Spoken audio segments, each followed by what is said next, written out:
This is going to be controversial. Put him at world champ.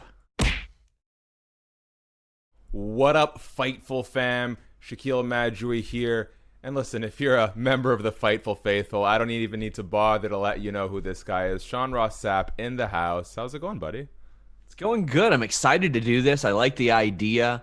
It'll get me completely buried by MMA fans, which is what I chose to do in my MMA retirement. I said, you know what? I just missed that. I missed all the hatred that I would get. So here I am, glutton for punishment. But two-time Between the Links champ. Don't let That's it true. slip. That was after said retirement. I was like, come on now, y'all are dragging me back in. So let's do a quick rundown of what's going on here. So as you see, we got a bit of a tier list set up here, and we're going to go through ahead of UFC Fight Island 7, Max Holloway, Calvin Kattar. Sean, you and I are going to rank 10 of Max Holloway's top opponents by quality. I guess in relation to one another, I don't really set criteria for this, so we can sort of decide amongst ourselves how we're going to tackle it, but we're going to go through each person alphabetically and place them on a scale from GOAT, greatest of all time, to prospect. Generally with these videos, we got one coming out for Dustin Poirier next week with former UFC fighter, former ATT coach, star of Dana White's, who's Dana White's looking for a fight, Dean Thomas. We're going to lean as much as we can into getting coaches and fighters to do this because I don't know about you, Sean, but I don't feel the most qualified. But Oh, I do. I do. I'm definitely the most qualified. yeah, Here so we are. what's your for people who may not be familiar, maybe new to this channel, what is your experience in the world of MMA? Just real quick. Oh, I started to train. I did some kickboxing camps in the mid to late 2000s, and then I joined the MMA team at Iron Fist Gym in Maysville, Kentucky. It specializes in catch can wrestling, but I taught some kickboxing there in my day. Not high level, very, very entry level stuff, but I carried that over into pro wrestling. But I would manage the team. I would run the social media there, the marketing, all that. I did commentary for multiple MMA promotions in our region before I focused on wrestling full time. It was all a means to gain more experience so I would be better at the job that I had. Yes, and of course, been in the MMA media bubble for quite some time as well. Okay, I did a podcast with UFC fighter once, and I've been covering it for a couple of years. There you go. Got blue belt in jiu-jitsu for what it matters, but it really doesn't. Okay, let's get going on this, my friend. Either way, I'm more glued into the MMA scene than sometimes even I wish I were. So Sure. I'm aware of what's going on. I'm aware of who these people are. I'm aware of the stories. Let's get rocking on this. First up is a juicy one. Current UFC featherweight champ Alex Volkanovski, 2-0 against Max Holloway. Second fight in particular, a lot of people scored it for Max. Where do you put him on this GOAT to prospect scale? The GOAT to prospect scale, I'm going to put him at Hall of Fame territory. I agree. I mean, just because it's too early to talk about him as the GOAT. I mean, he beat Jose Aldo, clearly not where Jose Aldo was at his peak. Beat Max Holloway, where I don't think Max Holloway was at his peak either. And then we'll see how that went. The win over Chad Mendez is a good one. That's cool. I would need to see a more extended body of work for Volkanovski, even though he's had a really great 4 years in the UFC. I agree completely. Well on his way, but like you said, doesn't have the body of work that Jose Aldo does, doesn't have the body of work that Max Holloway does. We'll see. He's supposed to match up with Brian Ortega next. I think that'll help answer some questions in terms of what his long-term potential is. Next up, Showtime Anthony Pettis, who had a brief and very unsuccessful run at featherweight. Are we doing this? It sounds like we're going kind of entire body of work, huh? Yeah, so that's what I was going to ask you. Is it an entire body of work or at the time? Because if we're talking like at the time, I'd put him all the way down at prospect, quite frankly. And I truly think that his body of work since being champion has even taken him a peg below world champion. Okay. I would put him at contender because, I mean, like, we're sitting here and he's just now won 2 fights in a row for the first time since he held that title. I think we should look at the overall arc of their career, just because if we start nitpicking with time frames, I think people are going to start, it's going to be harder and harder for people to remember. So you're saying where he is today, when you look back on his legacy, you're putting him at contender status.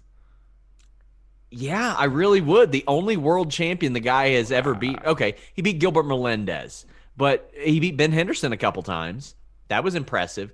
But like when we've seen him against Eddie Alvarez and Rafael dos Anjos and Tony Ferguson, even Nate Diaz, of course, Max Holloway, these world champion level talents, he doesn't beat them. He did beat Ben Henderson, and I that he was technically a world champion.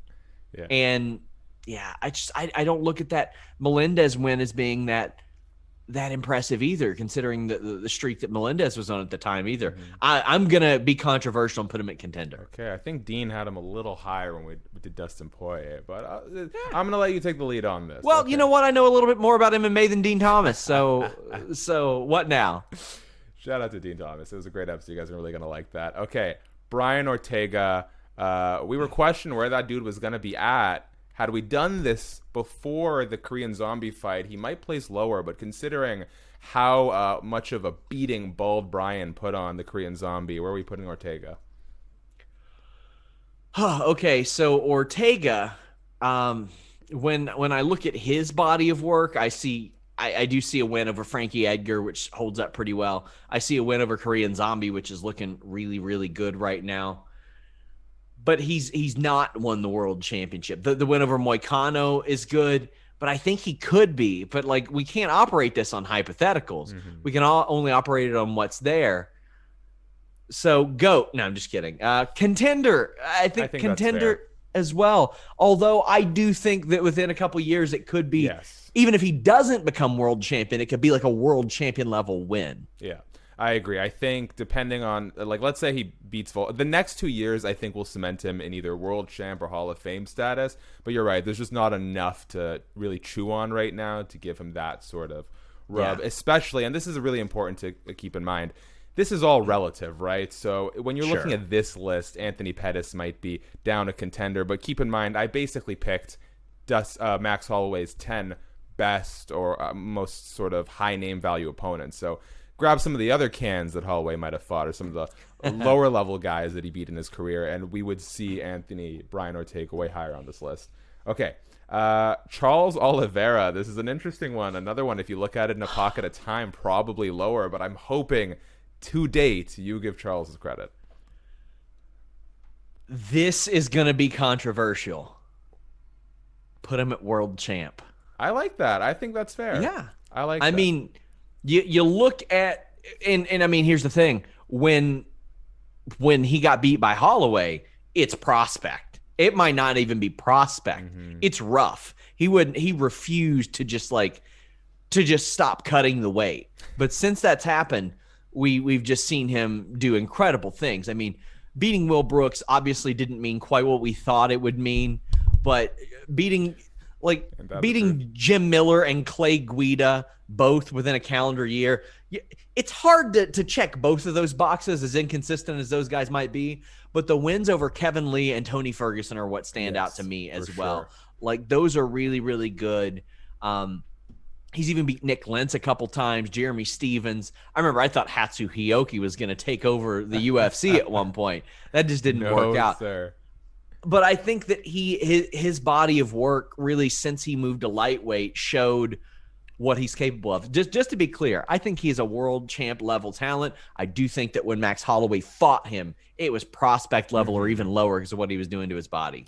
Well, it's ridiculous to think how young Charles is and how long he's been in this game. Like, he really had to learn as he went, and I think that's often a detriment for fighters, but I think in the long run, some bumps along the way, but it served him well. Okay, here's the big one, the guy we're all waiting to see later this month, Conor McGregor. Obviously, this is the time where both Max and Conor were rising prospects, but man, Holloway was young. I think on the UFC, like 21 years old. I don't quite remember how old he was when this fight happened. Where do we put Conor? So when we say GOAT, do we mean like the single greatest of all time, or just It's among? I just thought that people would click on the thumbnail more if it said GOAT versus if it said S. Fair. I got to put him in GOAT territory. A double champion. He proved himself very versatile. When he fought Holloway, I'd have him at world champ level. I think that he was enough on the way. But you can say what you want about Conor McGregor, but like, his resume is very special, and he accomplished some things that a lot of people could not accomplish. I mean, he's fought across 3 weight divisions. He's got a win over Dustin Poirier. He's got a win over Eddie Alvarez, a very dominant one, beat the brakes off Cerrone.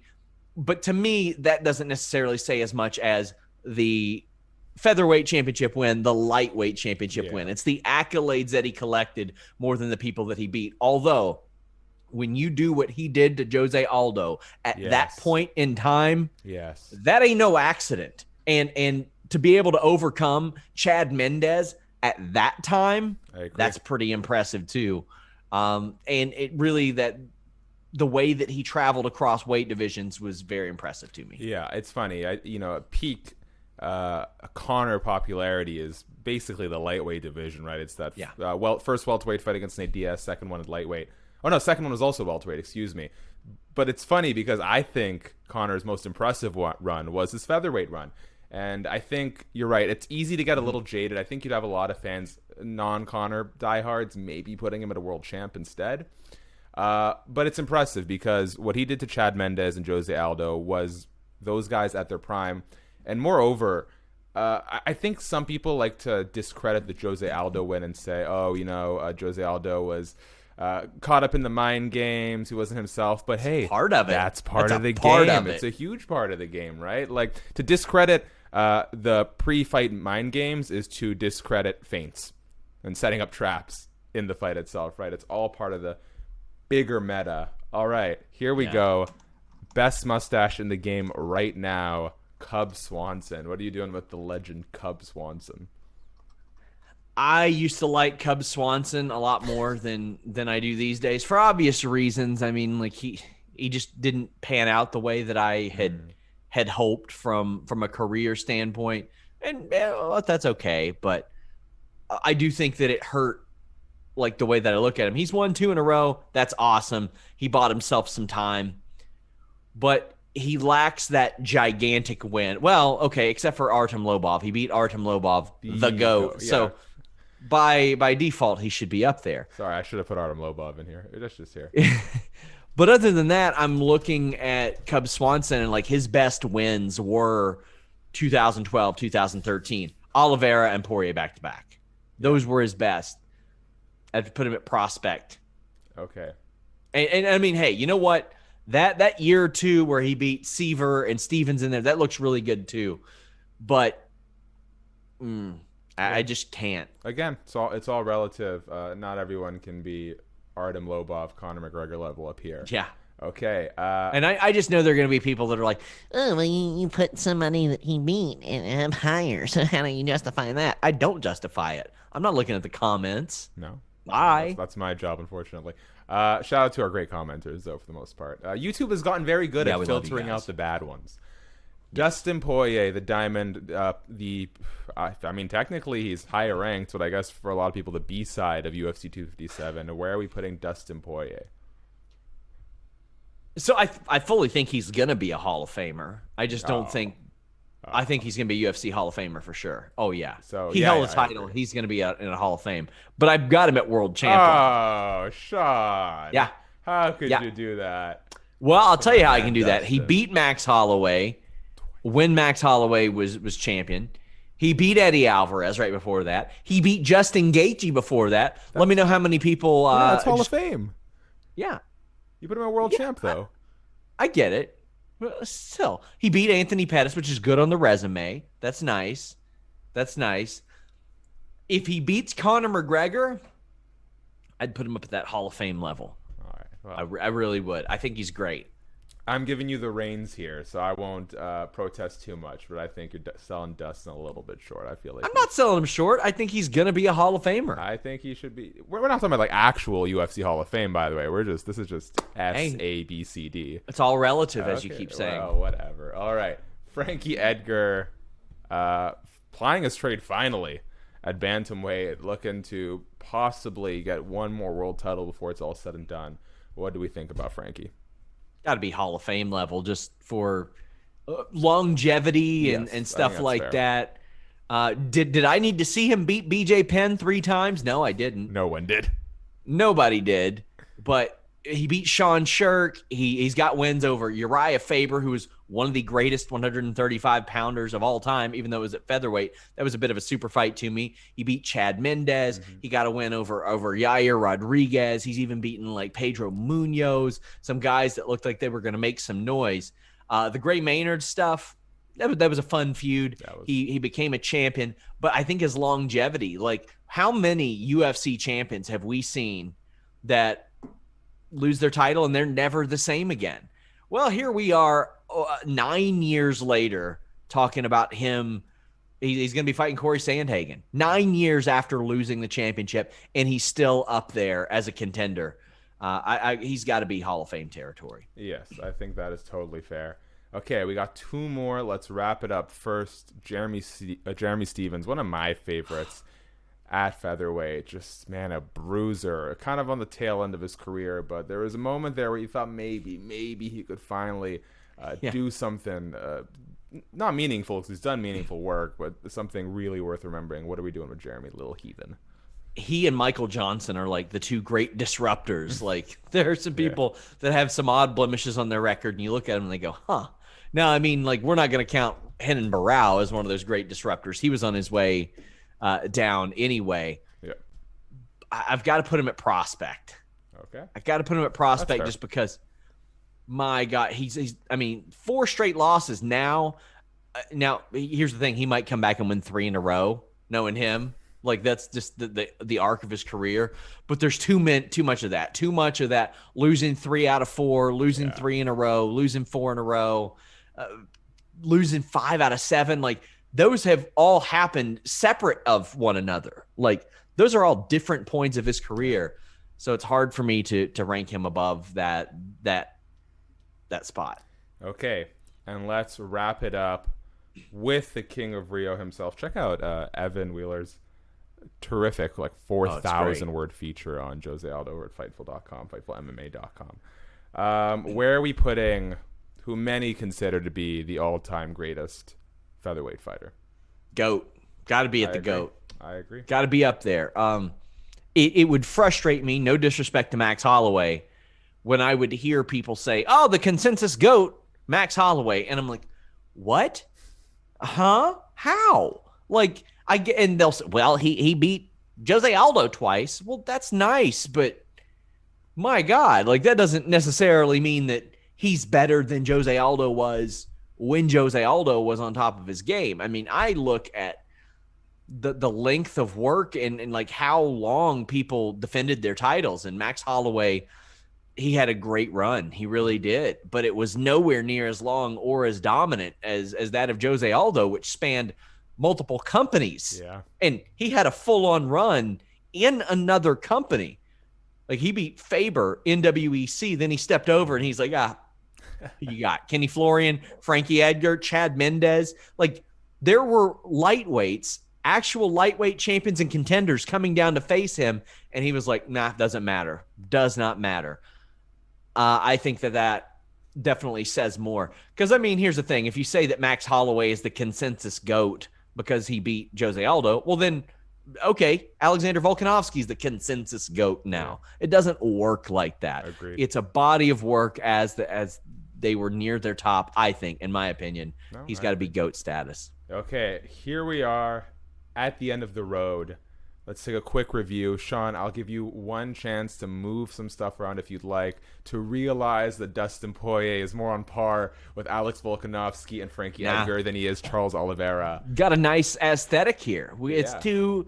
Let's just match these guys up and we got a good card. Actually, I would love this card. See, I'm great. Maybe not Conor versus Jose at this stage, but otherwise. Oh, I'd still watch it. I mean... declining Jose Aldo versus inactive Conor McGregor. Give me that. Dream fight. Okay, here we go. At the GOAT level, we got Conor McGregor, Jose Aldo, Hall of Fame, Alex Volkanovski, Frankie Edgar, World Champ, Charles Oliveira, Dustin Poirier, done dirty, Contender Series, Anthony Pettis, Brian Ortega, and prospect level, Cub Swanson, Jeremy Stephens.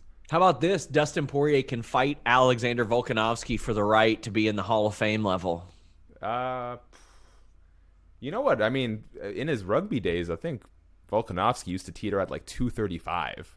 Yeah, he did. He was a big boy. Insanity. He was a big boy. Okay, there we are, folks. Let us know in the comments section. Please rank these yourselves. Let us know where you think each guy falls. Remember, get mad at Sean. Don't at me over Dustin Poirier. Sean, thanks for doing this, man. Anything you want to let the folks know in the Fightful world? Subscribe. We appreciate you. I actually do read the comments. I appreciate all of you. There you go. There we go. Yeah, like Sean said, guys, subscribe, notification bell, like button, all those things. Go a tremendous way to helping us do what we do. If you like these, let us know. Like I said, we're going to get Dean Thomas on this. We're looking at getting a bunch of other big MMA coaches to help us break down these tier lists. And until next time, guys, huge week of fights. Enjoy Fight Island 7, Fight Island 8, UFC 257. Most importantly, stay safe, stay tuned. We'll have you with all your coverage all week long. Peace out. Fight